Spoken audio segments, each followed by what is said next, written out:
Ladies and gentlemen, good day and welcome to Capri Global Capital Limited Q2 and FY26 earnings conference call hosted by Go India Advisors. As a reminder, all participant lines will be in the listen-only mode, and there will be an opportunity for you to ask questions after the presentation concludes. Should you need assistance during this conference call, you may press star and then zero on your touchtone phone. I now hand the conference over to Mr. Hardik Doshi from Capri Global Capital Limited. Thank you, and over to you, sir. Good afternoon, everyone, and welcome to Q2 FY26 earnings call for Capri Global Capital Limited. This is Hardik Doshi, Head Corporate Finance and Investor Relations. Before we begin, as a brief disclaimer, the discussion on today's call regarding Capri Global Capital Limited's earnings performance can be based on judgments derived from the declared results and information on business opportunities available to the company at this time. The company's performance is subject to risks, uncertainties, and assumptions that could cause results to differ materially in future. Given these uncertainties and other factors, participants on today's call may observe caution while interpreting the results. The full disclaimer is available on slide 63 of the earnings presentation. Participants are requested to kindly take note of the same. Let me now introduce the management team on today's call. With us today on the call, we have Mr. Rajesh Sharma, Managing Director and Promoter of the company, Mr. Monu Ratra, Chief Executive Officer, Mr. Kishore Lodha, Chief Financial Officer, Mr. Sanjeev Srivastava, Chief Risk Officer, Ms. Divya Susar, Director Business Strategy, Mr. Ajay Manglunia, Executive Director Fixed Income Markets. I would now request our Managing Director, Mr. Rajesh Sharma, to present his opening remarks on the results. Over to you, sir. Good afternoon, everyone. I hope you all are doing well and had a joyful Diwali celebration. We announced our unaudited financial results for the second quarter of FY 2026 on 29th October. I trust you have had the opportunity to go through our earnings presentation, which is also available on our website. Before I move on to the financial and operation highlights, I would like to touch upon a key development during the quarter. We strengthened our leadership team by the appointment of Mr. Monu Ratra as CEO of the company. Mr. Ratra brings over 2 decades of experience in the financial services and mortgage finance and having held leadership roles across leading banking and financial institutions. We successfully completed our maiden public issuance of secured rated listed redeemable non-convertible debentures for rupees 400 crore. The issue received an overwhelming response, being oversubscribed across all investor categories: institutional, non-institutional, high net worth individuals, and retail investors. The strong subscription reflects the trust and confidence investors place in our business model, governance standards, and long-term growth outlook. This successful issuance not only broadens our investor base but also enhances our access to debt capital markets, paving the way for larger issuance and further diversification of our borrowing profile in the future. Coming to our business and earning performance during the quarter. If we talk about business performance, we begin FY26 with a strong momentum across all our lending businesses and sustain that trajectory through the second quarter. As of September 30th, 2025, our consolidated AUM stood at rupees 27,040 crores, reflecting a robust 40% year-on-year growth and 9% quarter-on-quarter growth. This performance was underpinned by broad-based expansion across segments. Gold loan grew an impressive 58% year-on-year, while housing loans rose 37% year-on-year. Our co-lending AUM also surged 61% year-on-year to rupees 5,677 crore, now accounting for almost 21% of total AUM, up from 18.9% in Q1 FY26, highlighting our strategic focus on capital efficient growth. Disbursement for the quarter rose 64% year-on-year to rupees 8,952 crores, supported by a widening distribution network and growing customer base. Our growth remains granular, diversified, and retail-led. With our customer base now exceeding 5.9 lakhs, reaffirming the scalability and resilience of the business model. In our gold loan business, we achieved a significant milestone this quarter with the gold loan AUM crossing rupees 10,000 crore and over 10 lakh customer service since inception. Gold loan AUM grew by 50% year-on-year to rupees 10,406 crore, reinforcing our strong position in this high-yield secured lending segment. During the quarter, we added 21 new gold loan branches, further expanding our presence in Madhya Pradesh, Gujarat, Uttar Pradesh, and marking our new entry into Bihar. Branch productivity continued to strengthen during this quarter.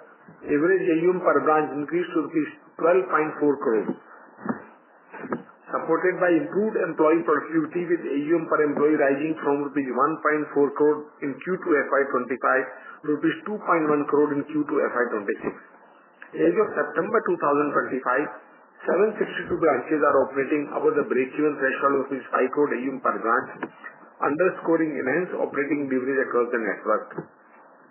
With a fully digitized loan journey offering TAT of less than 30 minutes, AI-enabled security systems and stronger customer stickiness, evidenced by 55% plus repeat borrowers, the gold loan business remains a key growth engine, driving profitable and scalable expansion for the company.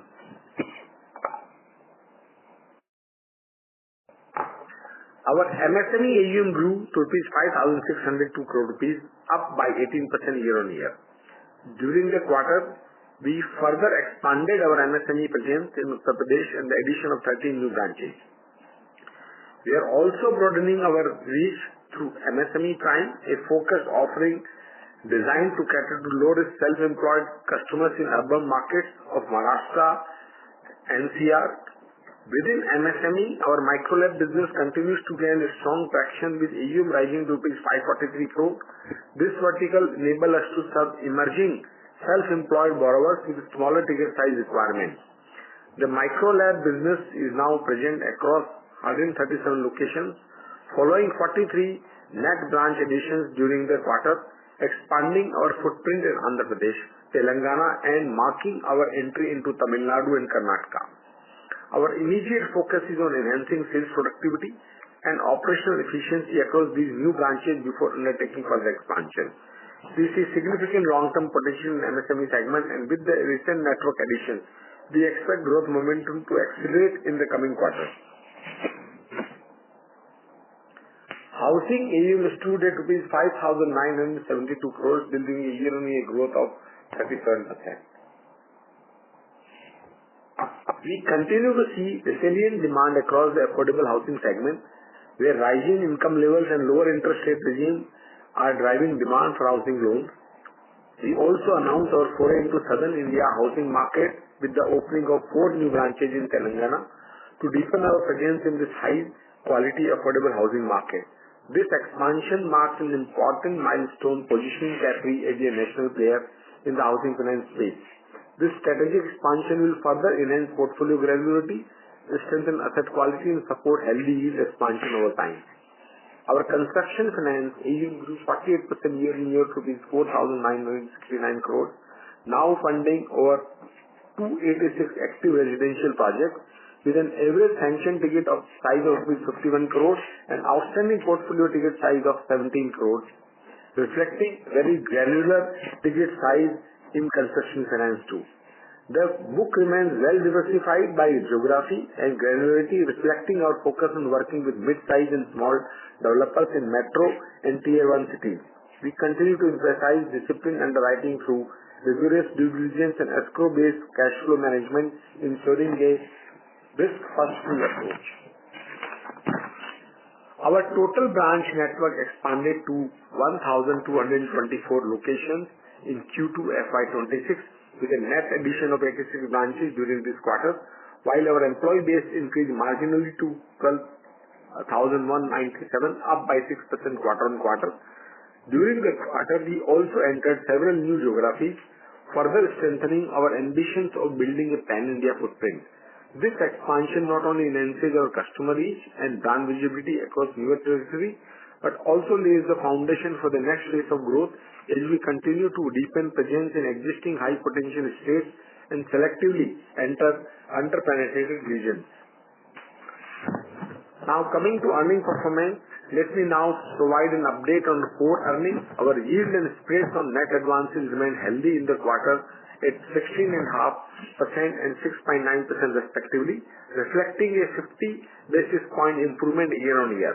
The increase in yields was broad-based, driven by expansion across all key retail products, that is MSME, gold loans, and affordable housing loans. Our net interest income for Q2 FY26 stood at rupees 480 crores, representing a strong 57% increase year-on-year and 15% quarter-on-quarter. This robust performance was supported by continued loan book expansion, improved pricing, and enhanced margin efficiency. We continue to strengthen our non-interest income streams in Q2 FY26, reinforcing our strategy of building a diversified and resilient earning profile. Non-interest income grew 97% year-on-year and 22% quarter-on-quarter to 203 crore, contributing 29.8% of our net total income for the quarter. This strong increase was largely driven by growth in commission on insurance distribution and co-lending fee income. In our insurance distribution business, we generated a net fee income of 28 crore during this quarter. We further broadened our product offering with the inclusion of products such as Capri jewel product, a jewelry insurance product, and a group personal accident cover for customer groups.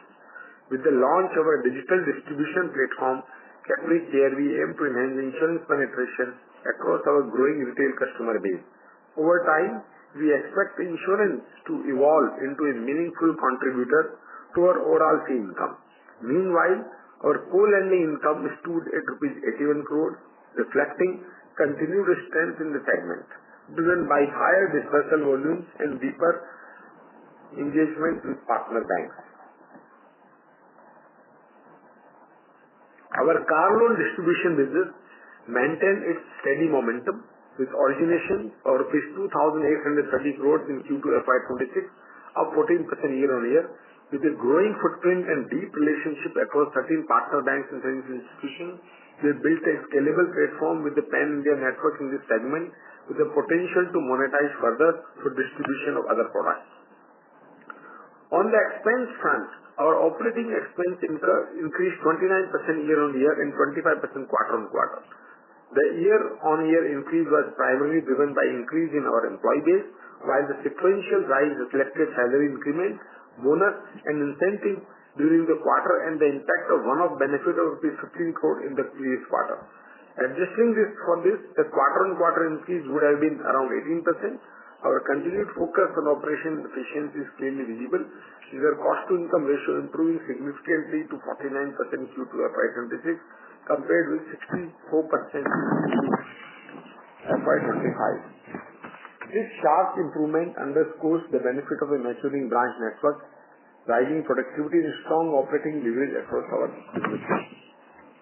As a result of margin expansion, improvement in operating efficiency, and strong traction in fee income, our pre-provision operating profit surged 137% year-on-year to rupees 345 crore during the quarter. Further, we continued our strong profitability momentum in Q2 FY26, delivering a robust PAT of rupees 236 crore, up 143% year-on-year.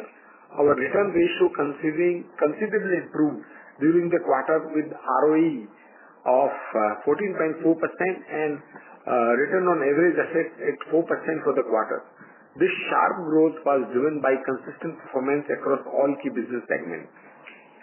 As regards asset quality, our impairment cost for the quarter stood at rupees 31 crore in Q2 FY26, down from rupees 81 crore in Q1 FY26, or 0.6% of the gross loan book, and our provision coverage ratio on stage 3 loans improved to 43%, demonstrating our prudent provisioning and conservative approach to risk management. Stage 2 assets remained flat quarter-on-quarter, and stage 2 ECL provision increased by 8 crore quarter-on-quarter. Stage 3 asset declined 61 crore quarter-on-quarter, and stage 3 ECL provision declined by 19 crore quarter-on-quarter. This was on account of rupees 79 crore of MSME portfolio sale to ARC. Gross stage 3 asset at 1.3% was down sequentially by 39 basis, while net stage 3 stood at 0.7%, down 26 basis sequentially. As regards capital, liquidity position, borrowing, following equity capital infusion of 2,000 crore in Q1 FY26, our balance sheet is now significantly stronger, providing ample headroom to support accelerated growth across business segments. Our standalone capital adequacy ratio of CGCL is about 32.9% and 26.1% for Capri Global Housing Finance Limited. Our leverage ratio remains quite comfortable at 2.5 times. Liquidity remains comfortable with over rupees 3,200 crores in cash and bank balances, investment and undrawn credit line across CGCL and CGHFL. Our borrowing increased by 31% year-on-year, and incremental borrowing sanction limit year to date this fiscal was around rupees 3,500 crores. We continue to diversify our funding mix by raising funds through other instruments such as NCD and commercial paper. As I mentioned earlier, we raised rupees 400 crore through NCD at a coupon rate up to 9.7% and tenure of up to 4 years. With the softening of interest rate environment and decline in MCLR, we expect further benefit to accrue in our cost of borrowing in next couple of quarters. As regards technology, our technology investment remains central to our ability to scale securely, efficiently and profitably. During the quarter, we invested rupees 29 crore in technology, deploying several artificial intelligence-driven initiatives aimed at strengthening asset quality and enhancing recovery. For instance, our newly launched digital auction platform is enabling higher realization by attracting a broader pool of bidders for repurchased properties.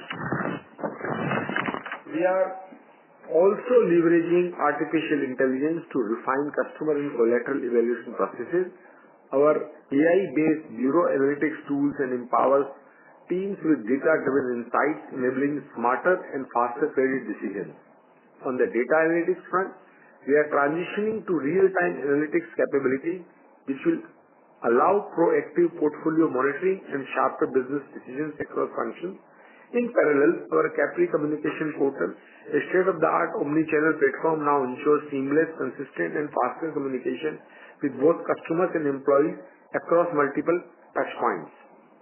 Cybersecurity and compliance-led upgrades remain core priorities as we expand our digital footprint. I am pleased to share that systems reliability has significantly improved, with outages now virtually eliminated and our infrastructure is fully equipped to perform at scale. Coming to ESG, on the ESG front, we achieved a significant improvement in Sustainalytics ESG risk rating from 31.1 to 24, moving us from the high risk to the medium risk category. This 7-point improvement reflects our continued progress in strengthening ESG management system, governance framework and data-driven reporting practices across the organization. We also published our annual business impact report and sustainability report highlighting our progress initiative across ESG and broader sustainability goals. To summarize, we delivered consistent and all-round performance in the current quarter, achieving our highest ever quarterly profit. With a strong capital base, a scalable branch network, a diversified portfolio, already having invested heavily in the technology, we are well placed to deliver 25 to 30% annualized AUM growth and sustainable return on average equity of 16 to 18% plus return on average assets of 4 to 4.5% by FY28. We shall now take the questions. Thank you. Thank you, sir. We'll now begin with the question and answer session. Anyone who wishes to ask a question may press star and 1 on their touchtone telephone. If you wish to remove yourself from the question queue, you may press star and 2. Participants are requested to use headset while asking a question. Ladies and gentlemen, we'll wait for a moment while the question queue assembles. First question comes from the line of Aman Bahati from InCred. Please go ahead. Hi, thank you for the opportunity, sir. My first question comes in the context of our branches. So our net addition for this quarter was 86 branches. which was quite sharp compared to the earlier quarters, and most of these are non-gold branches. So, how should we look at the overall branch expansion strategy? Is the focus now shifting back towards MSME and housing verticals? So this quarter we added 86 branches, MSME added about 13, Micro-LAP we added about 43, which is a newly introduced product 1.5 years ago. Gold loan we added 21 branches. So focus is back to MSME, you can say that, but at the same time, gold loan also we are going to add more branches. By the end of the March 2026, we should have a gold loan branches in the range of about 995. So there'll be more branches will be opening in the south, and Micro-LAP we will be adding some of the more branches in the last quarter. So, so the expansion will continue to remain. Last quarter we are expected to add another 50 plus branches, and this expansion will remain continue. The more branches will open in the gold, but some expansion already happened in the Micro-LAP, and Micro-LAP also will keep adding on the branches. Okay, sir, got it. Second question was about co-lending. So now our co-lending forms about 20-21% of the total AUM. So how are the unit economics working out in terms of the spread and the fee income? And do you see a meaningful improvement in ROE in this space? So co-lending, as regards the spread, it remains the same. It is just a tool to use your treasury in a manner that you need not to provide any capital and credit line. The exposure by the bank sits in the books of the bank on the individual borrower rather than the NBFC. Nor those limits count in our borrowing. At the same time, we get the entire spread. So there is a lower capital requirement. So while we get the spread on the entire 100%, capital is required only for 20%. So it is a very capital efficient model without compromising any margins or the spread. And going forward, I think our co-lending pool will remain in the range of about 20%. Last quarter, there is a change in the co-lending guidelines, and that will not impact as such because all the banks will shift from CLM 1 to the one common CLM new guideline, and we expect that all the banks will align and will be able to maintain this. In longer term, we intend to keep this co-lending in the range of about 20%, plus minus 2-3% here and there. Okay. Sir, one last question. So, you have started issuing NCDs, and the share of market borrowings are going up. So over the next year or couple of years, what's your target mix between NCDs and bank loans? And what will be the blended cost of funds? So cost of fund currently is about 9.6. We expect that reduction of MCLR rate plus diversification and some mix of commercial paper and short-term borrowing should bring our cost of fund down by another 30 to 40 basis gradually in next 2 to 3 quarters. And as regards the mix is concerned, now the more borrowing will happen from the alternative sources. So that mix will go up. It will be public issuance of the bond. It could be borrowing from the various other sources, ECB, foreign currency loans, as well as the borrowing from the mutual fund. So we believe that next year, which is by end of FY 27, you will see significant jump in getting the finances from non-bank sources. Okay. Okay, sir. Thank you so much for answering. Thank you, sir. Our next question comes from the line of Karan Kamdar from Choice Institutional Equities. Please go ahead. Hello. Hope I'm audible. Congrats on a good set of numbers. Sir, the MSME provision has decreased. How do we see the stress in this segment going forward? Do we see that the stress has declined, is been on a declining trend, or do we see something happening? I'm sorry, but there is no voice from the management. I'll ask Kishore to answer this, who is the CFO. Yeah. Good afternoon. So I will take this. So if you look at the quarter-on-quarter, then MSME NPA numbers have reduced from 4.3% to 3.1% on gross, and subsequently the net NPA has also gone down.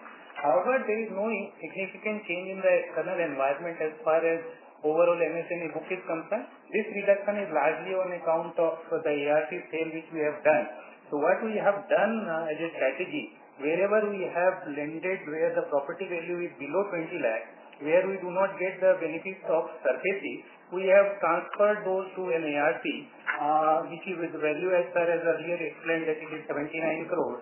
So that we can go at ARC level, the SARFAESI Act is available for any exposure above 1 lakh, so that we can invoke SARFAESI and expedite our collection efforts. So if we take that out, then we are almost flattish quarter on quarter as far as overall NPA in MSME book as well as credit cost. Got it, sir. And sir, so consequently, anything on the construction side also, or is construction finance is stable? Any movement there do you expect on credit quality? So construction finance book, if you've seen over the period of the years, it has been remained very stable.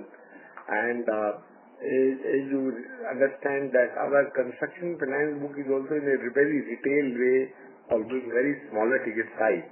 Outstanding basis 17 crore, sanction basis 51 crore. So that reflects that risk is very granular. Markets are doing well. Housing market is very, very strong. So we don't see any risk emanating from that. Besides, our underwriting standard was such that we do only residential project. Money is disbursed linked to the construction only after RERA approval in place. So with all these parameters, we don't expect any slippage or surprises in that segment. Got it, sir. Thanks. One last question, if I can squeeze in, about gold loan. So now that gold price has rocketed, like everyone knows, what kind of top-up loans are we seeing? What is the consumer behavior regarding this? So top-up loan or repeat loan, they are one and the same thing in the gold loan, because same customer keep repeating, coming again and again. Be it a top-up loan, or be it is even after repayment of the 100%, again he comes back. Or he comes back for the increased value of the top-up loan. 55% customers are repeat customers. And top-up loans keep happening is a regular feature. So I think with the increase in the gold loan, that helps growing book better. And even though if you look at our loan to value, despite top-up, it still remains very, very conservative at the level about less than 65%. Okay. Got it, sir. Thank you. Thank you so much. I'll get back in the queue. Thank you, sir. Our next question comes from the line of Sagar Shah from Spark PWM. Please go ahead, sir. Yeah, thank you for the opportunity. And first of all, congratulations to the entire team of Capri for delivering such numbers. Sir, I had some few questions. So my first question was related to the previous participant's question. Actually, what kind of, as we are growing very fast actually in gold as well as housing, and now our focus, as you said, that we will be shifting towards MSME. So what kind of mix are we targeting for next year between these three segments out of your total loan portfolio, sir? So I think our gold will remain in the range of about 40%, plus minus 2-3% here and there. And the rest of the segment of affordable housing, MSME, and construction finance will remain in the range of 20 to 22%. Okay. So, are we going to see any change in the yield on advances or the NIMs due to this change in mix, sir, by next year? So, our Current portfolio yield is in the range of 16.5%, and there could be a slightly improvement of 25 basis or so on account of gold and on account of micro LAP. However, we are also improving our yield in affordable housing. So overall, you can expect that about 25 basis improvement in the yield of the advances will be there. Besides that, we also expect our cost of fund to go lower. So that will also bring some benefit, which can be in the range of anything between 30 to 40 basis. Right, sir. My next question was related to gold loan AUM. We saw almost 58% growth actually in that segment. So I wanted to know how much was the tonnage growth actually that we have as collateral in our total AUM out of that.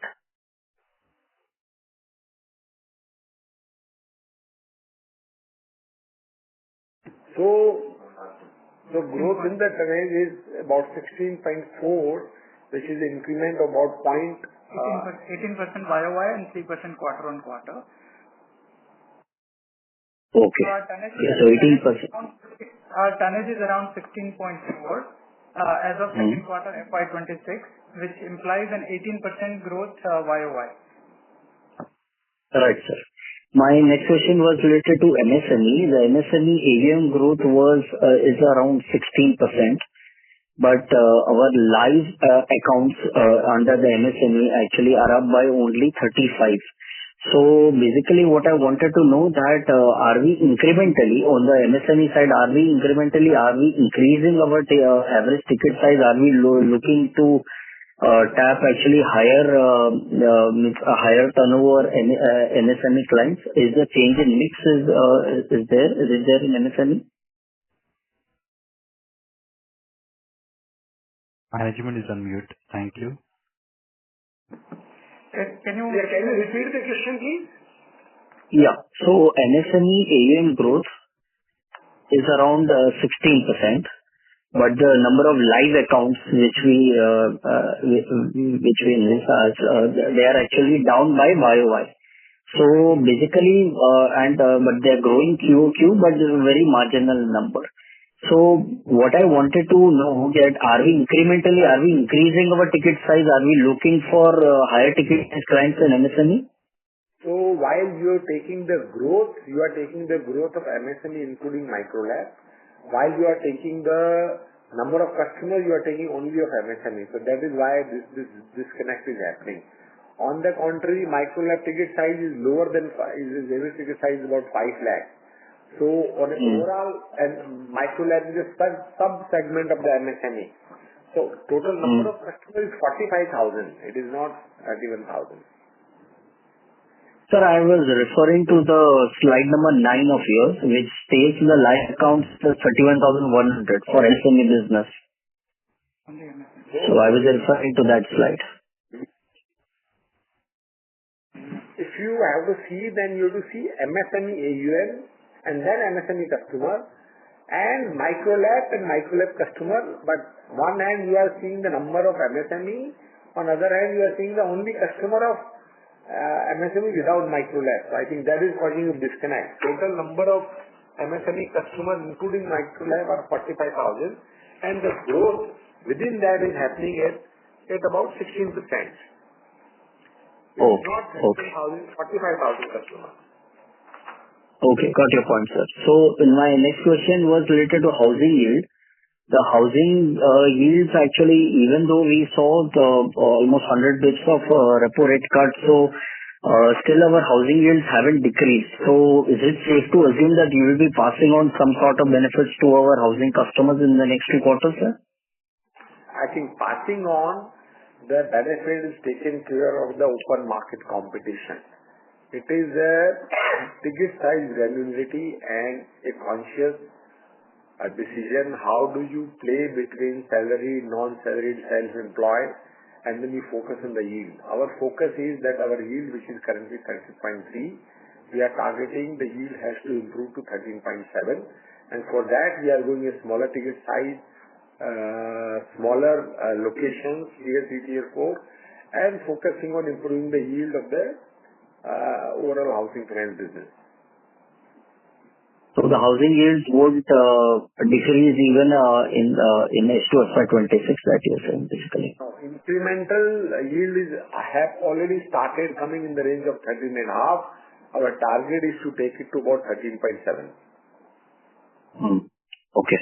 My last question, sir, was related to Mr. Shamsu. Yes. Please come back and answer the next question. Thank you. Ladies and gentlemen, in order to ensure that the management will be able to address questions from all the participants in the conference, kindly limit the question to 2 questions per participant. Should you have a follow-up question, please rejoin the queue. Our next question comes from the line of Varun Dubey from Share India Securities. Please go ahead. Sir, thank you for giving time for asking question and congratulations on your strong set of numbers. So just wanted to understand what's your view on, what's driving the overall net interest margin for the company, because the net interest margins have gone up by around 60 bits on a quarter-on-quarter basis. Your cost of borrowing is down by 10 bits and spreads is up by around 20 bits. So what's actually driving the overall net interest margin? And with the 30 to 40 bits, decline in cost of funds that you are expecting in next 2 to 3 quarters, where will this stabilize? So I think because this net interest margin also includes the capital and this infusion of capital, so that is happening because of that, and also little margin have expanded on account of the higher mix of the gold loan and the micro LAP. Okay, sir. So, but this 30 to 40 bits that you're expecting cost of funds to go down, so where will your margin stabilize going ahead? Expecting a 30 to 40 bits decline in cost of fund, and also when you say 30 to 40 bits decline in cost of funds, are you factoring the further rate cuts by RBI? No, we don't expect the further rate. I think what we are saying is, because lot of our interest rate loans are now happening at the lower rate, plus old loans are getting reset, and those dates are happening on an annual basis. So whenever the annual reset date comes, they get aligned with the MCLR of the latest. MCLR has already gone down between 15 to 30 basis.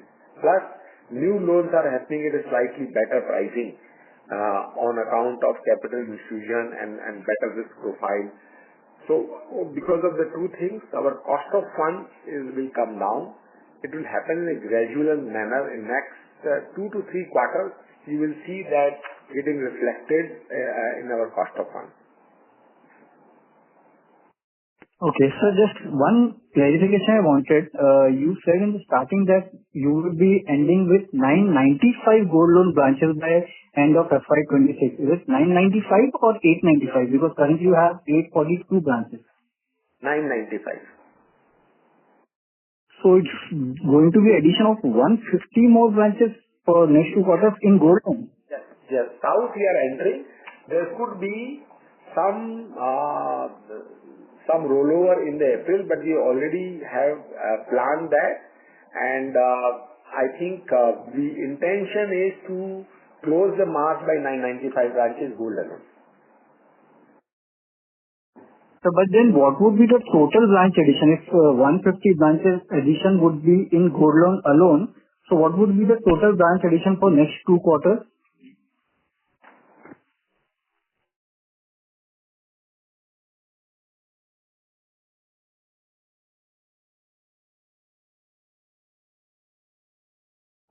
So we'll add about mix of micro LAP, housing and gold loan.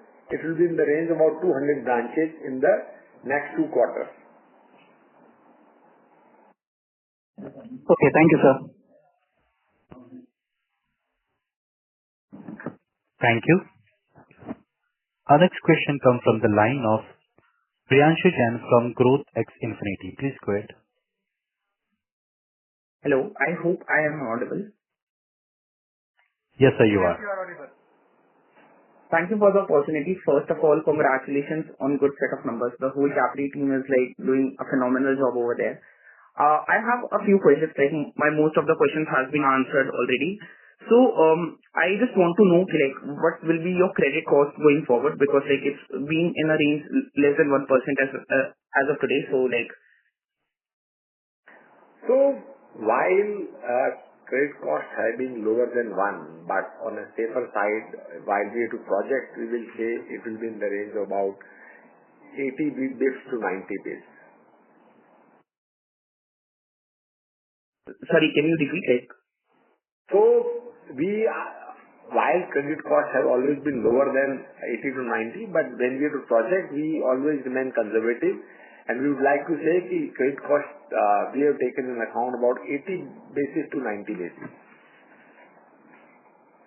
Okay. And like your target for the upcoming year for ROA and ROE, like can we expect around? So our ROA, we are targeting to next year, we are targeting anything between 4.25 to 4.5 and ROE in the range of about 16%. Okay. And so like my last question will be on the gold yield. So like as a customer, I just want to know, like who are those people who are paying like this 20% yield on gold loan? So how the process takes place? Can you just throw some light on it? Yeah, so it's a very good question. So we have to understand what amount who is borrowing and what purpose. So somebody is borrowing a 1 lakh rupees, let's say for the sake of convenience, you assume 20%. So somebody is borrowing 1 lakh rupees for 20% for 6 months would mean that he has to end up paying 10,000 rupees of interest cost. Now he is using that money, for example, somebody is buying, giving advance to farmer, buying some crop, getting a 20-30% discount, or somebody putting the agriculture product in the cold storage when you know the prices are lower at the time of crop and selling it later, earning a margin 30-40%. So these are the businesses, they look at my cost will be 10,000 rupees for this loan, whereas in the 6 months I will generate 40, 50, 60,000 rupees of margin. For example, recently concluded Deepavali, there are a lot of people on a seasonal business, they will buy the firecracker in bulk, set up 2-3 stall in the town, and on a 1 lakh rupee inventory, they will make 70,000-80,000 rupees. So by paying just 10,000 rupees interest even for 6 months, most of the people borrow for 3 to 4 months. So they do not calculate the rate of interest. It is the availability of money without going through a complex credit sanction requirement within 30 minutes. That makes them availability of money. So their business essentially runs on return on effort rather than return on equity. So it is the absolute interest in such a low amount is very practical for them rather than just looking at the rate of interest. Thank you, sir. That's all from my side. All the best for your future. Thank you. Our next question comes from the line of Aditya Sen from Robo Capital. Please go ahead. Hi, thanks for the opportunity. So my first question is about the spread. The spread as of now, the spread is of 6.9% in this quarter. And can you please let us know how will it shape going forward? Can you speak a little loudly? We are not able to hear clearly. So now? Please carry on. The spread as of now is 6.9%. Going forward, can you please let us know how will it shape? So spread should become slightly better. By reduction in cost of fund and operational efficiency, we expect the spread quarter on quarter should improve. Ultimately, we expect this spread should be in the range of about 7.2 or so. 7.2. All right. So that was my question. This has been answered. Thank you. Thank you, sir. Our next question comes from the line of Vikrant Pankaj Shah from Choice Institutional Equities. Please go ahead. Hello. Firstly, congratulations on good set of numbers.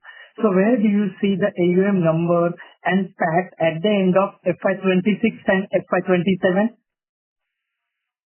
So AUM at the end of FY26 should be in the range of about 32,000 crore. Profit should be in the range of about 850 crore rupees.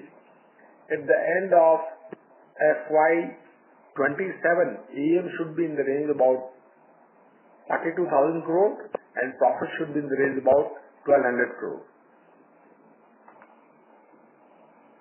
And my second question is, as the company increases its focus on the MSME segment, so do you have any plan to further expand AUM mix for the segment in the future? For next 3 years plan is frozen. We will continue to remain in the segment we operate in. And as I said earlier, the overall mix will be gold 40%, MSME, affordable housing and construction finance in the range of 2%. There could be variance between 2 to 3% here and there in any of the segments. Okay, thank you so much, sir. Thank you. Thank you, sir. Our next question comes from the line of Akash Jha from AJ Wealth. Please go ahead, sir. Hi, sir. So just one question. I think last quarter you had guided for 70 bits of credit cost, and now we have increased it to 80-90 bits, I think. So is it purely out of conservatism, or are we seeing something on the ground that led to this revision?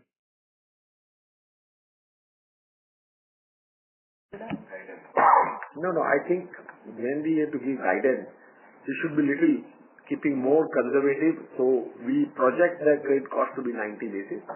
While historically it has always been in the range of about 70 basis.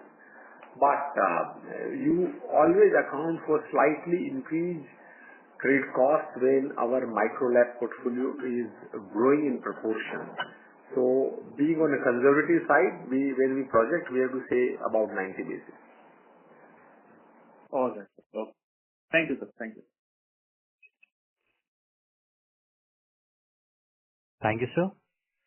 Our next question comes from the line of Devansh Chandan from Findoc. Please go ahead. Hi, thanks for the opportunity. My question is regarding the cost to income ratio. In this quarter, it increased from 46.9 to around 49% QOQ. And as we know that we are going to add branches going ahead, so will there be any effect on cost to income ratio? So first of all, to the first quarter, there is a 15 crore rupees one-off item. Last investor call also we have disclosed that. And because of that, the cost income was lower. Actually, if we adjust that amount of 15 crore, it would have been in the range of 49%. So cost to income ratio more or less have been behaved in the same.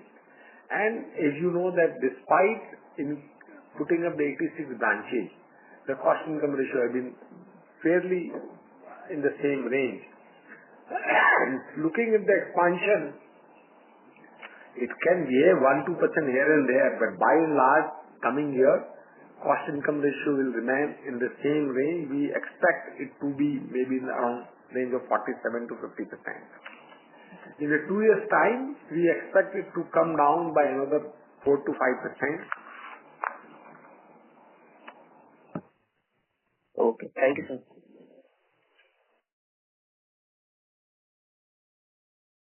Thank you so much. Ladies and gentlemen, anyone who wishes to ask a question may press star and one on their touchtone telephone. Our next question comes from the line of Vansh Solanki from RSPN Venture. Please go ahead, sir. Hello, am I audible, sir? Yes, sir, you are. Please go ahead. Yeah. So my first question is the credit cost only, that we are going very aggressively on the gold loan and micro loan and MSME. So as of now, our credit cost is not coming because we have a very new book. But when we see about next 2 to 3 years, there can be a chance that our credit cost and provisions may rise. So still we are doing the 0.9 days conservatism. So this will be increase of fees, or there can be chance that this will increase also. Can you repeat the question? Your voice is echoing, so it's not very clear. Can you repeat it, please?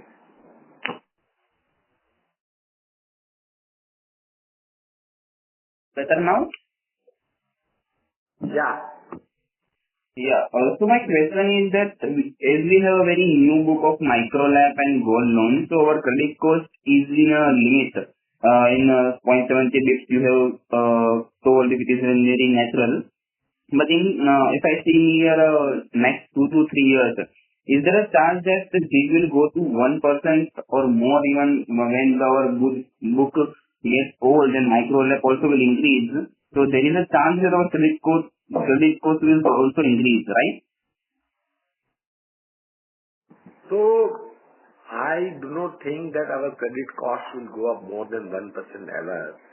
And if you talk about the gold loan, there is no higher credit cost. Credit cost is coming only from the mortgage business.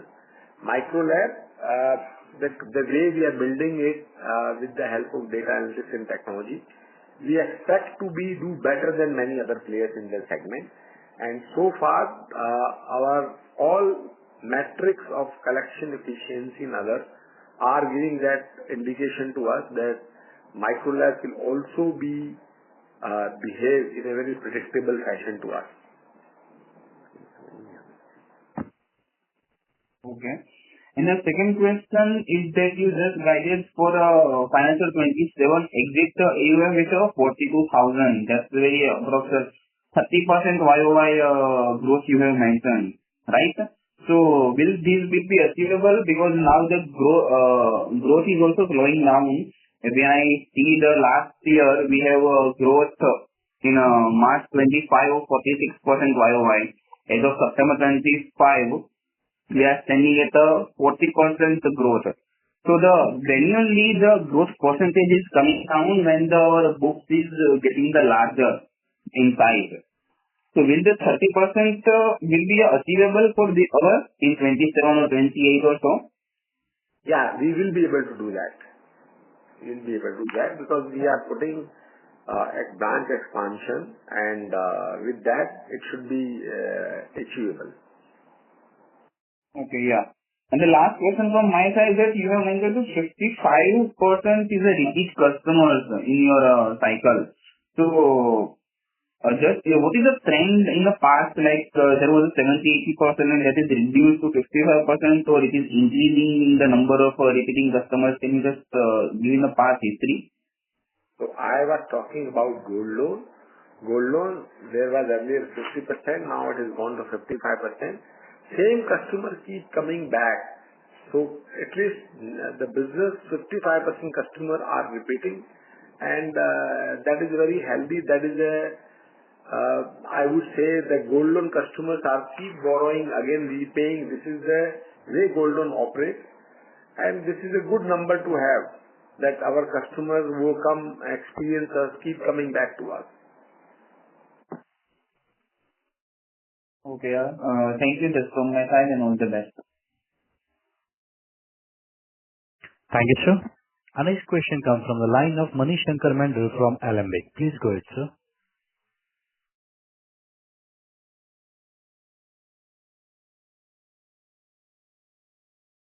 Mr. Mandal, you can proceed ahead with the question. Thank you.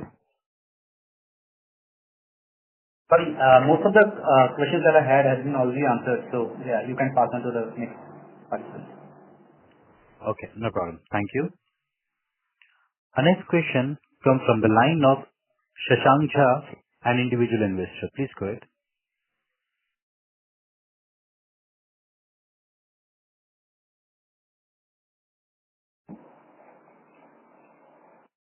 Mr. Jha, you can proceed ahead with the question, please.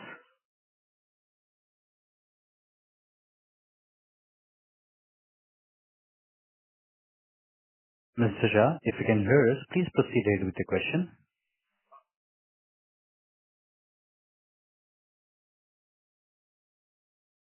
Since there is no response from Mr. Jha, we'll move forward to the next participant. Our next participant, the call from the line of Devansh Chandan from Findoc. Please go ahead. Hi, sir. I have one follow-up question. Do you have any expectation regarding the PAT number or the revenue in the next 3 to 4 years? PAT number? Yeah. So we said no, this year 850, next year 1200.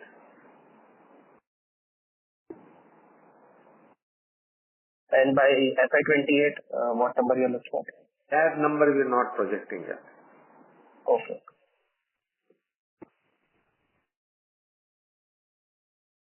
Thank you. Our next question comes from the line of Gaurav Purohit from Systematics Group. Please go ahead. Hi. Thank you for this opportunity and congratulations on the great set of numbers. Just one question from our side, sir.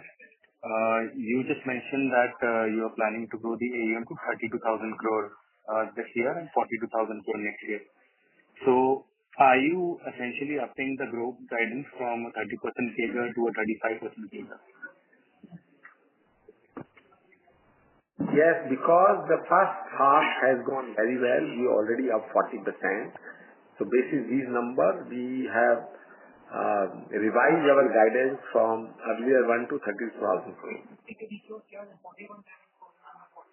Okay. Okay. Thank you, sir. That was my only question. The rest of the questions have been answered. Thank you. Our next question comes from the line of Vansh Solanki from RSPN Venture. Please go ahead. Okay. Thank you for taking me the question. You just mentioned in 27 that 1,200 crores of PAT on AUM of 42,000 crores. It's giving me approx 2.8% ROA. So like we have just guided that it will be a 4.25% or 4.5% in financial 26. And we are guiding indirectly in 27 of 2.8%, like very big mismatch, as I see. So I think you have to look at the number of return on average asset rather than return on average AUM, because you have included the co-lending data also in that. So if you look at the ROA, then you have to, there is a 20% co-lending is also there. So if you adjust those data, the ROA will be in the range of 4%. So even if adjust and assume that the 20% book will be the co-lending and 80% of the AUM will be on book AUM, then also it is coming around 3.5% only, like very far from 4.5% what we have guided for 26. Can you just for the sake of it, can you explain about how you are calculating? So like you just told that 42,000 per AUM. Then the 80% of those is 33,000 approx will be the my on book AUM, and 1,200 crore from 32,000 crore will be only 3.5%. So that's why is there any mismatch what I am calculating or what? But you have to do opening and closing balances average also, no? You cannot take only closing. See, I think the guidance which we just gave 4%, that is a return on average assets. So when you calculate, given the numerator is a P&L number, the beginning assets is, somewhere in the range of around 25,000. So then if you do an average, you will get to a number of around 4%. Okay. And if you like this, so opening of 27 year will be 32,000. Assume 20% co-lending. So you have to reduce 6,400 from that. So it will become about 25,600. Then you have to take closing. Closing will be about 40. You reduce 20% co-lending. Add both of them. And then if you calculate ROE 4%, it's about 1,200 crore rupees. So the same we will be able to maintain for 27 and 28 also, like just I want for a bigger picture in 28. Will it be possible for 4% in long term also? Yeah, we are going to do business in a manner that we are able to deliver 4% ROE minimum. Okay, yeah. Thank you for all the questions, answering all the questions. Thank you. Thank you, sir. Ladies and gentlemen, due to time constraint, that was the last question for today. I now hand the conference over to the management for the closing comments. Thank you, and over to you, sir. So to conclude, Q2 marked another quarter of strong broad-based performance driven by geographical expansion, improving margins, enhanced cost efficiencies, and ongoing technology-led transformation. We remain well positioned to achieve 30% plus annual growth while delivering sustainable ROE of 16 to 18%, ROA of 4 to 4.5% over a period of time. Thank you for your continued trust, and we look forward to building on this momentum in the quarters ahead. Thank you. Thank you, sir. On behalf of Capri Global Capital Limited, that concludes this conference. Thank you for joining us, and you may now disconnect your lines.